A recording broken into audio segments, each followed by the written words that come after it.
Can Donald Trump end conflicts around the world? The newly inaugurated US president says he can, but as he pledges to build what he calls the strongest military, will the world be safer? This is Inside Story.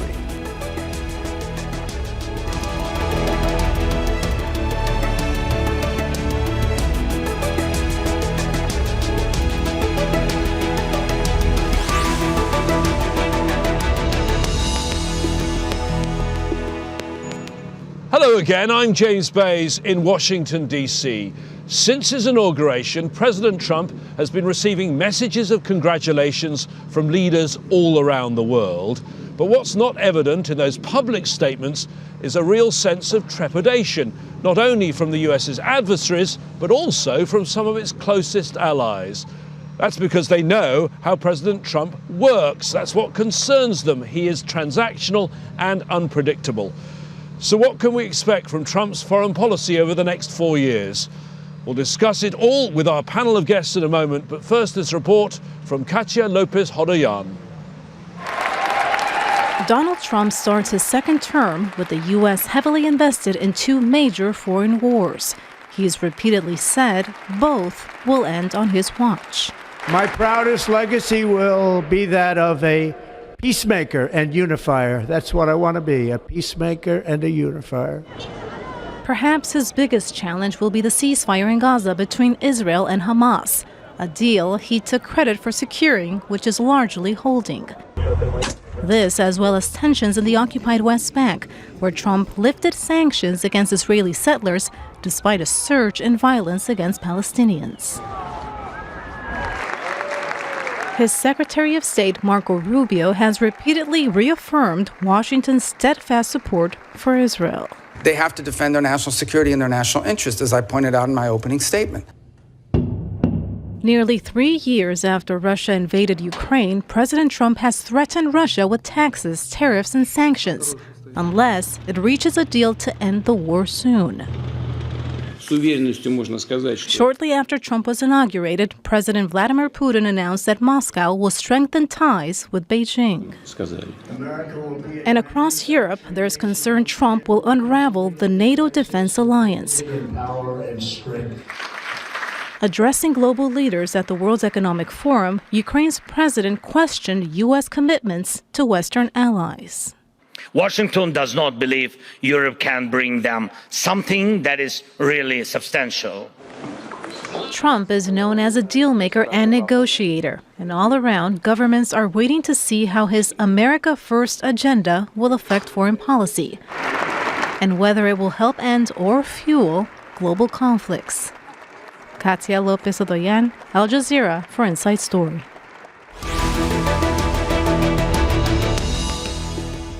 Well, there is lots to discuss, and joining us here in our Washington, D.C. broadcast center to talk about Donald Trump's foreign policy, I have P.J. Crowley. He's a former U.S. Assistant Secretary of State. Rama Yade is Senior Director at the Atlantic Council's Africa Center and a former French ambassador to UNESCO. And Nabeel Khoury is a Senior Non-Resident Fellow at the Arab Center. Thank you, all three of you, for joining us on this special Inside Story from Washington. P.J., let me start with you and go back to the inauguration and read you a quote from President Trump.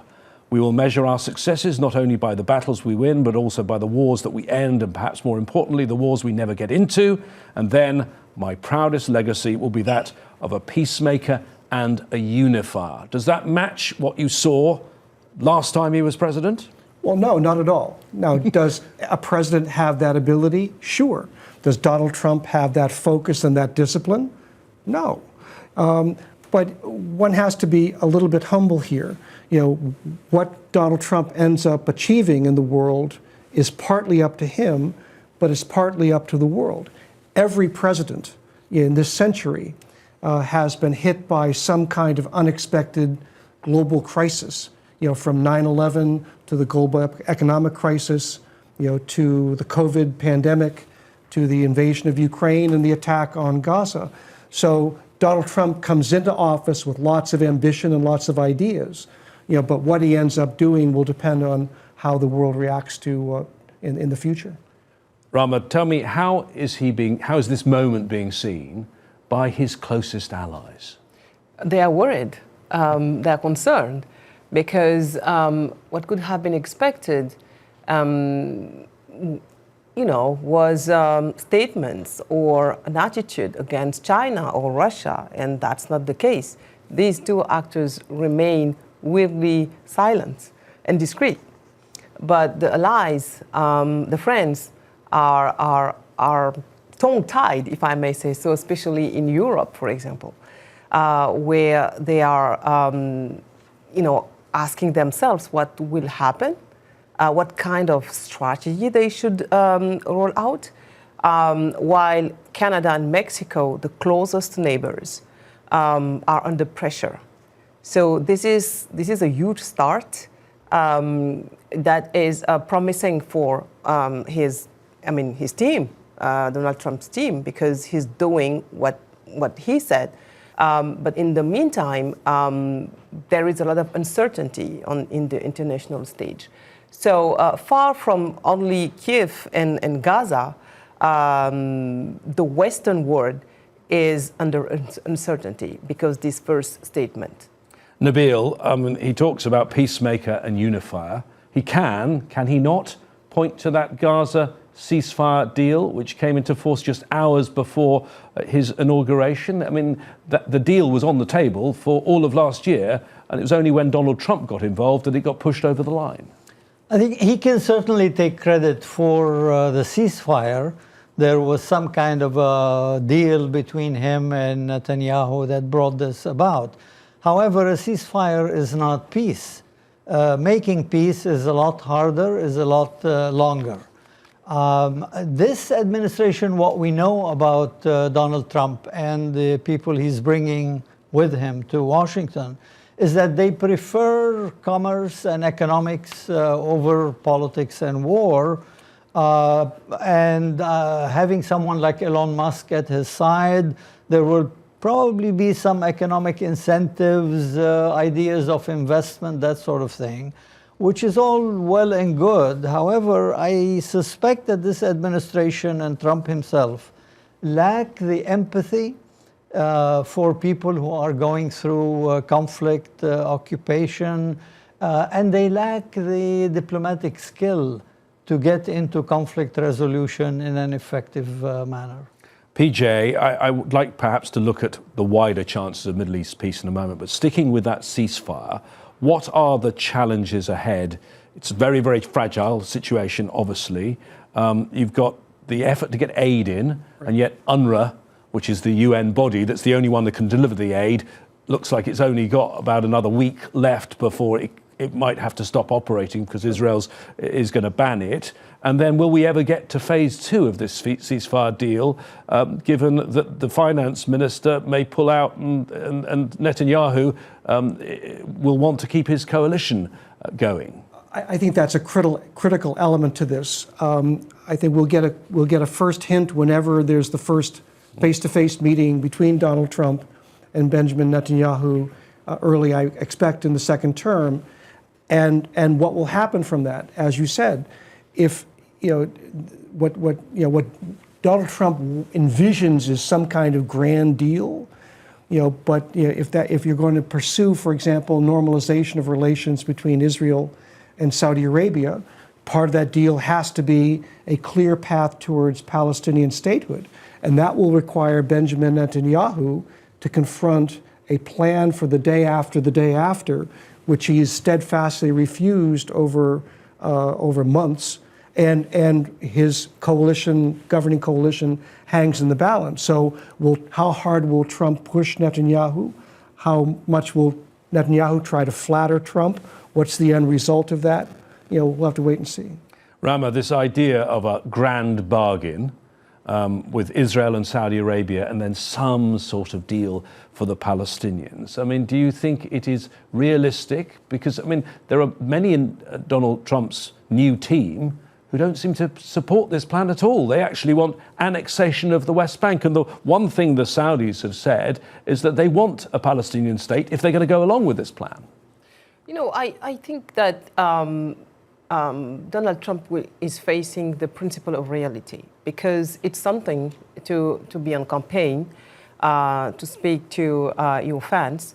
It's another thing to face a ceasefire or a peace-building process. And his interlocutors are tough, and there is a huge empathy in the world for the Palestinians, including in his own country. So he's not free to do whatever he wants. And he has to negotiate with each party and to be more inclusive. So this first step is also, I mean, we should also give credit to the former administration for being a part of this too, which means that he had to deal with the Biden administration in this process. So now he's alone in the office, and he's facing this tremendous challenge to transition from the ceasefire to the peace, like you said. And it will be very, very challenging because I'm not sure Benjamin Netanyahu is ready to do more than what he already did. And we will test, I mean, the world will see and test the ability of the new American president to continue to his conversation with the Prime Minister of Israel. Nabeel, it seems to me, though, that the team he's assembled his own team don't seem to have the same objectives. Steve Witkoff, who's his friend, who's the property dealer, he seems to want some sort of grand bargain, and yet you've got people in the team, they're not yet in the jobs, but you've got Mick Huckabee, he wants to be the ambassador to Israel, who once said there's no such thing as a Palestinian. You've got Elise Stefanik, who he wants to be his UN ambassador, saying Israel has a biblical right to the entire West Bank. Well, they're not going to help with a grand deal with Saudi Arabia, are they? No, I think what we know about Donald Trump is that he is not himself ideological, but he has ridden a right-wing wave in the US the first time around in 2016, and this time around as well. That right-wing wave is still there. It's a majority that voted him in. And his appointments, the people around him reflect that right-wing sentiment in the country. I think in the end, Donald Trump certainly is not motivated to go against them. And if there is the sense that it's Israel's biblical right to annex Palestinian territory, I don't think Trump will stand in their way. I expect him to try to legalize whatever Netanyahu or any successor of his accomplish by force.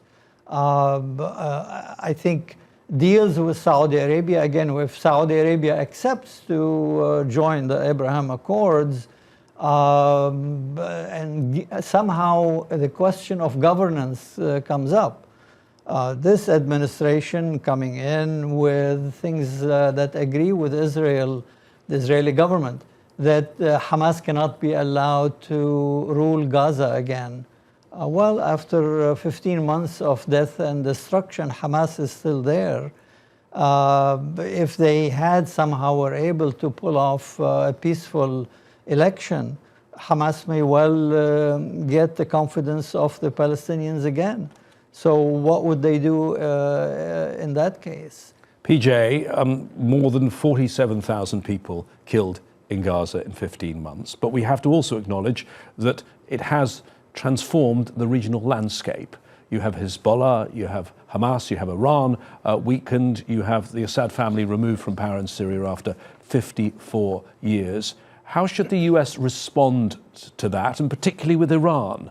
Before, in the first term, it was the maximum pressure campaign.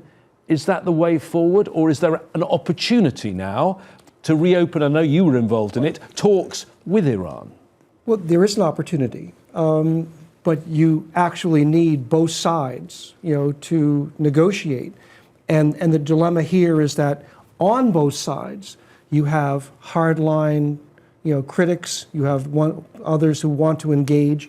So, both on the American side under President Trump and on the Iranian side under the new Iranian president, which side holds sway, will determine whether an opportunity presents itself or not. Remember, the Biden administration tried mightily in its term to resurrect the Iran nuclear deal, that deal eventually collapsed in large part because Iran was not prepared to talk directly, to the American side. So, if Iran is willing to engage and calls, it's a really good question whether Donald Trump or one of his minions will pick up the phone. Rama, the other place, different part of the world, where there could be some chance of peace, perhaps, and President Trump said he could solve it in 24 hours, is of course the war in Ukraine. Expired. Yeah, it already expired, exactly. He said he could solve that war. It's interesting that recently he seems to be taking a tougher tone with Vladimir Putin, who he's got on very well with in the past. Some of his recent comments: if we don't make a deal and soon, I have no other choice but to put high levels of taxes, tariffs, he loves tariffs, and sanctions on anything being sold by Russia to the United States and various other participating countries. Do you see a difference in tone from Trump now compared with Trump just a few weeks ago? Yeah, we can feel it these past days.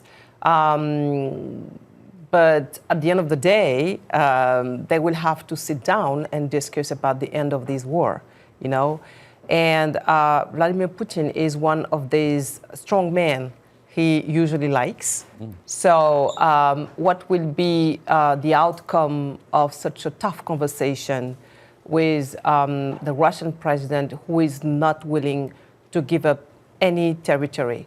And in the meantime, you have President Zelensky, who is seeking President Trump's support, including financially speaking. He's still expecting funds to feed the war against Russia.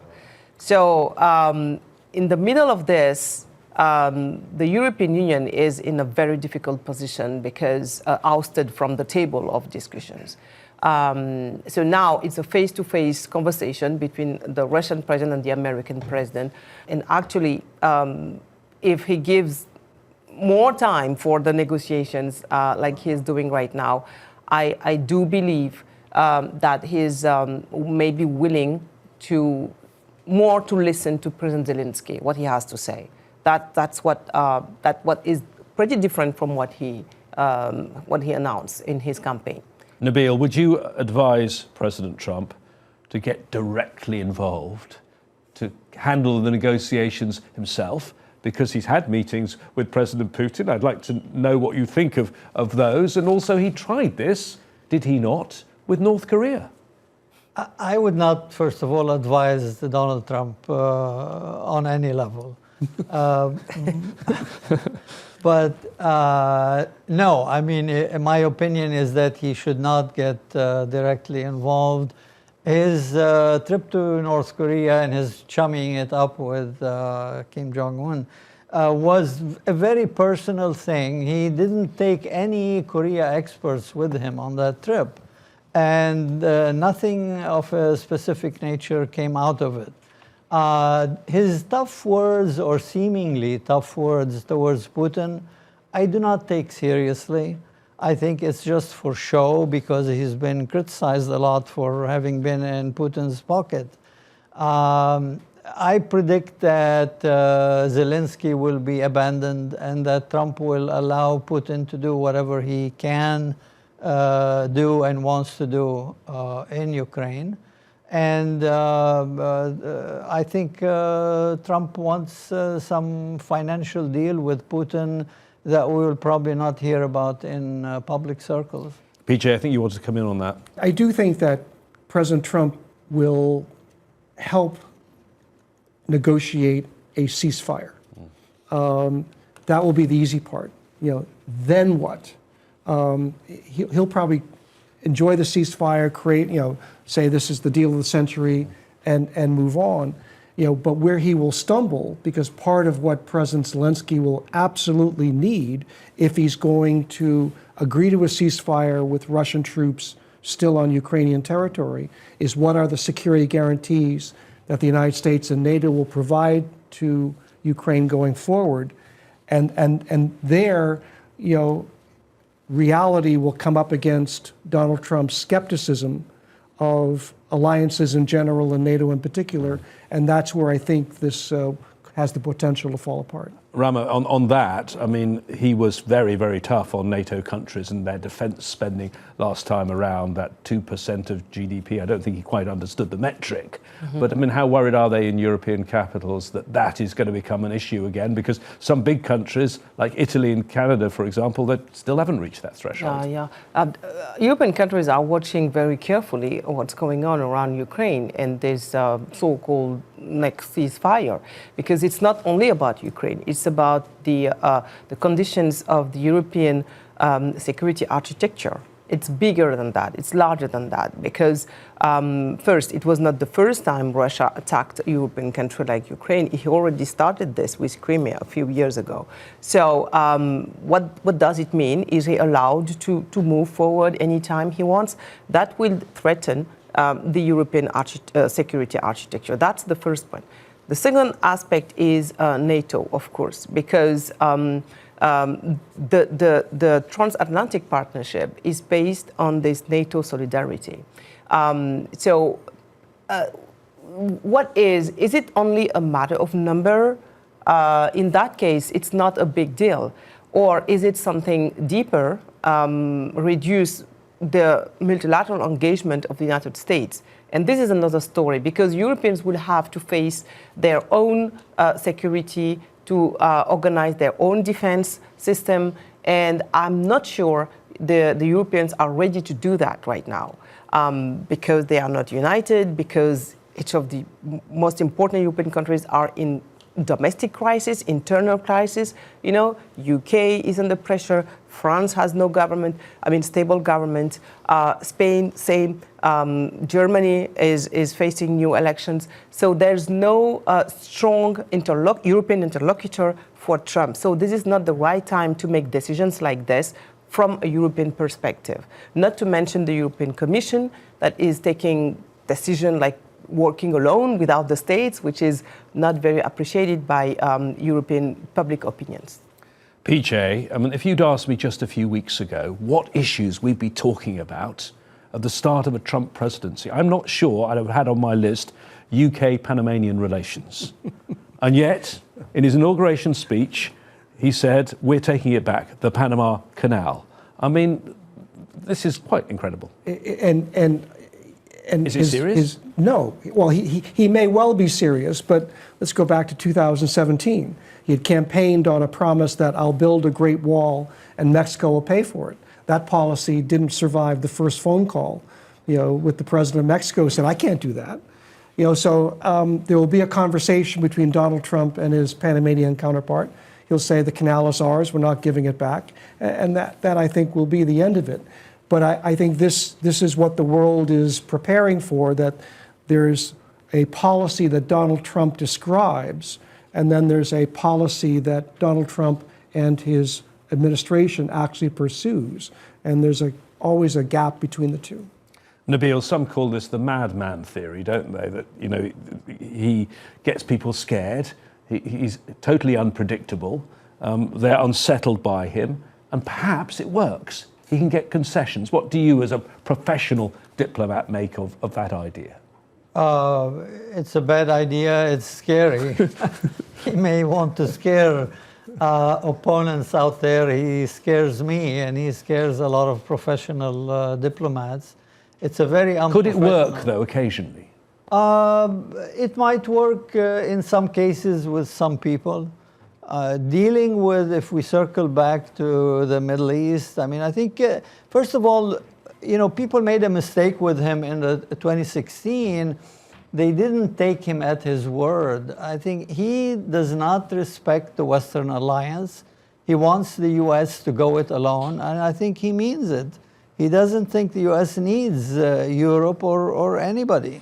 And the French are already talking about trying not to depend on the U.S. in terms of their security. That is the sense going around. In the Middle East, certainly, the Middle East is too complex for this kind of an approach. And you can't scare anybody in the Middle East. There is, people will resist occupation even when they're beaten over the head repeatedly. The Palestinians have suffered immensely in the past 15 months. They have suffered over 75 years, and yet there is resistance. These are complex issues, and just making threats will not work. Rama, I mean, you follow what goes on in Africa, you follow what goes on in Europe. What do they make of Trump's style? And is there any way that you think that he can achieve things that diplomats can't because he's completely undiplomatic? Yeah, and I mean, he's enjoying the power of his words, you know, his large victory that may have impressed people. He has, you know, the support of the majority of the American voters, and it matters when you are in conversations with governments who cannot enjoy this kind of legitimacy, you know, for example, in Europe. So, but it won't last, you know, because the power is such a challenging experience.